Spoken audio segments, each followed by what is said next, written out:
Silence మా silence తమ్ముళ్ళు silence silence.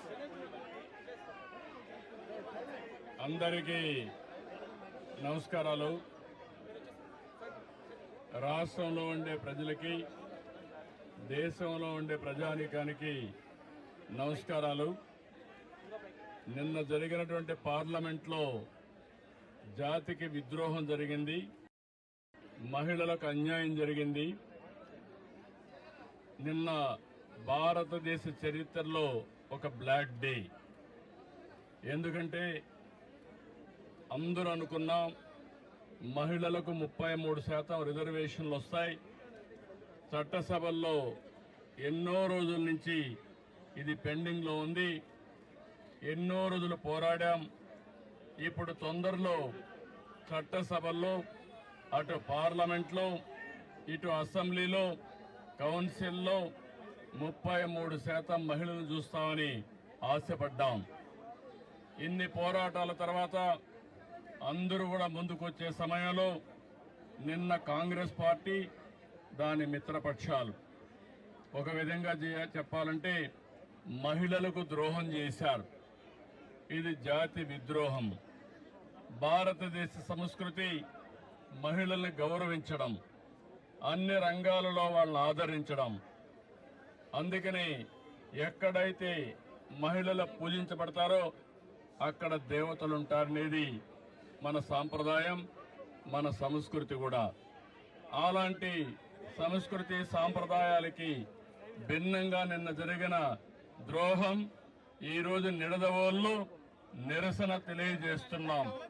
ఇది ప్రారంభం మాత్రం, దీంతో ఆగదు. మొత్తం మహిళా లోకం ఒకటి కావడం ప్రతి ఒక్కరు కూడా గుర్తుపెట్టుకోవాలి.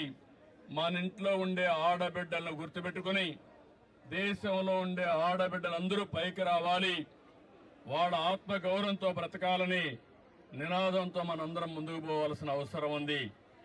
దీనికి కుంటు సాకులు చెప్పారు.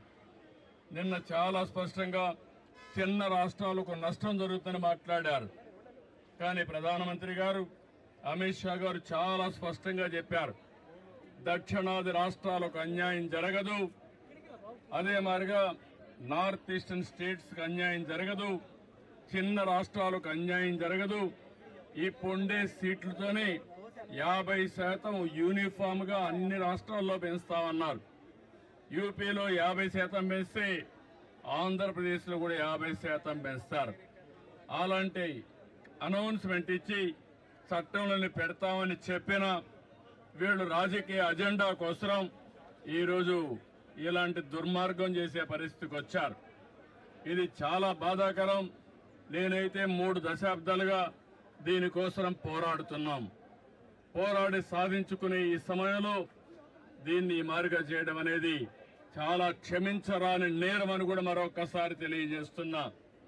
ఈరోజు ఆ పార్టీలు గుర్తుపెట్టుకోవాలి, ఏ ముఖం పెట్టుకొని రేపు ఆడబిడ్డల్ని ఓటు అడుగుతారని అడుగుతున్నా. ఆడబిడ్డలంటే అంత చులకనని అడుగుతున్నా. అంటే ఆడబిడ్డల్ని ఇంటి వరకే పరిమితం చేయాలన్న అహంకారంతో ఇలాంటి దుర్మార్గమైన కార్యక్రమానికి దోహదం చేశారు. అందుకే నిన్న ఒక విద్రోహ దినం, ప్రతి ఇంటికి తీసుకుపోవాల్సిన అవసరం ఉంది. ఈ రోజు మాత్రం ఇక్కడ ప్రారంభం. నేను స్వచ్ఛ ఆంధ్రప్రదేశ్ ప్రోగ్రామ్ ఇక్కడికి వచ్చినప్పుడు నేను మార్నింగ్ అనుకున్నాం, మిత్రపక్షాల ముగ్గురం కలిసి నేను వచ్చే మునిపే పవన్ కళ్యాణ్ గారితో మాట్లాడాను. ఆయన ఇక్కడ లేరు కాబట్టి వాళ్ళ ప్రతినిధిగా దుర్గేశం గారు వచ్చారు. ఇంకో పక్క మాధవ్ గారు విజయవాడలో ఉంటే ఆయన కూడా వచ్చారు. మా 3 పార్టీలే కాదు, అన్ని పార్టీలు గుర్తుపెట్టుకోవాలి, మహిళల్ని మీరు ఓటు అడగాలంటే మహిళా సాధికారత కోసం మీరు కూడా అడ్డంకులు సృష్టించకుండా ఉండవలసిన బాధ్యత, కర్తవ్యం మీ పైన ఉందని హెచ్చరిస్తున్నా. ఇది చాలా బాధేస్తుంది. తెలుగుదేశం పార్టీ అయితే 2017లో ఆ రోజే చట్టంలో, మన అసెంబ్లీలో కూడా చట్టం తీర్మానం చేసి పంపించాం. ఇది 3 దశాబ్దాలుగా, ఒకప్పుడు కాంగ్రెస్ పార్టీ ఉన్నప్పుడు కనీసం అసెంబ్లీలో బిల్లు పెట్టలేకపోయారు. అలాంటిది 2023లో బిల్లు ప్రవేశపెట్టారు. కానీ సెన్సస్ చేసిన తర్వాత మళ్ళీ దీన్ని అమలు చేయాలని చెప్పి నిబంధన పెట్టారు. కానీ 29కి మహిళలకు రిజర్వేషన్లు చేయాలనే ఆలోచనతో ప్రధానమంత్రి గారు ముందుకొచ్చి ఈరోజు సవరణ బిల్లు తీసుకొచ్చారు. అలాంటి సవరణ బిల్లుని వీళ్ళు కావాలని డిఫీట్ చేయడం, దానికి దుర్మార్గంగా మనం చూస్తే రాజ్యాంగ సవరణకు 2/2 మెజార్టీ ఉండాలి. దాన్ని ఆసరాగా తీసుకుని నిన్నంతా వక్రీకరించే భాషలో మాట్లాడారు. మొట్టమొదటిసారిగా వీళ్ళు చూస్తే వీళ్ళు చెప్పింది దక్షిణ భారతదేశంలో ఉండే రాష్ట్రాలకు అన్యాయం జరుగుతుందని, నార్త్ ఈస్టర్న్ స్టేట్స్ కి అన్యాయం జరుగుతుందని, దానిపైన బేషరతుగా పార్లమెంట్ లో ప్రజల సమక్షంలో అందరికి అర్థమయ్యేట్టుగా చెప్తే దాన్ని వదిలిపెట్టి ఇంకా లేనిపోని సాకులు పెట్టి బిల్లుని డిఫీట్ చేయడం అనేది చాలా బాధేస్తుంది. నేను చూశాను, అపోజిషన్ పార్టీస్ అన్ని విర్ర వేగిపోయారు. మేము ఇష్ట ప్రకారం చేస్తాం అనే విధంగా ముందుకు పోయారు. అంటే మీరు ప్రజలు ఎన్నుకుంటే చట్టసభల్లోకి వచ్చారు. అలాంటి మీరు ప్రజాహితం కోసం, మహిళా సాధికారం కోసం మీరు చట్టాలు చేయాల్సింది పోయి మహిళా ద్రోహం చేస్తూ దేశ ద్రోహం చేసే పరిస్థితికి వచ్చారు. ఇది మంచి పద్ధతి కాదు. మహిళలంటే అబలులు కాదు. ఆ విషయం కూడా గుర్తుపెట్టుకోవాల్సిన అవసరం ఉంది. ఈరోజు పంచాయతీల్లో 50% ఉన్నారు, కాలేజీల్లో ఉద్యోగాల్లో 33% ఉన్నారు. ఎక్కడ మహిళలున్నా సమర్థవంతంగా పనిచేస్తున్నారు.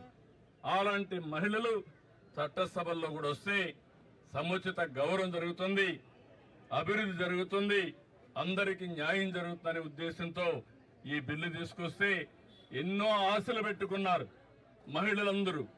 మళ్లీ కించపరిచే విధంగా, మహిళల యొక్క ఆత్మాభిమానాన్ని దెబ్బతీసే విధంగా ఈరోజు ఆ బిల్లును డిఫీట్ చేశారు. ఇది క్షమించరాని నేరం. దీనికి నిరసనగా ఈరోజు నిడదవోలులో ప్రారంభం. ఈ ప్రారంభం ముందుకు తీసుకుపోతాం తప్ప వదిలిపెట్టే సమస్య లేదు. వీళ్లకు చేసిన ద్రోహానికి ఆ పార్టీలకి రాబోయే రోజుల్లో డిపాజిట్స్ రాకుండా చేయాల్సిన బాధ్యత మనందరిపైన ఉందని చెప్పి తెలియజేసుకుంటూ, అప్పుడే ఈ మహిళలకి న్యాయం జరుగుతుంది. వీళ్ళు ఒక విధంగా చెప్పాలంటే వీళ్ళ ఇంట్లో ఉండే ఆడబిడ్డలు కూడా పైకొస్తే చూడలేనటువంటి ద్వేషం వీళ్ళకుంది. అంటే వీళ్ళ ఆధిపత్యం అది పోవాలి. అందరూ సమానం. మన ఆడబిడ్డలను మనం గౌరవించకపోతే ఎవరిని గౌరవిస్తామని అడుగుతున్నా. కాబట్టి దీన్ని నేను చాలా తీవ్రంగా ఖండిస్తున్నా, గర్హిస్తున్నా.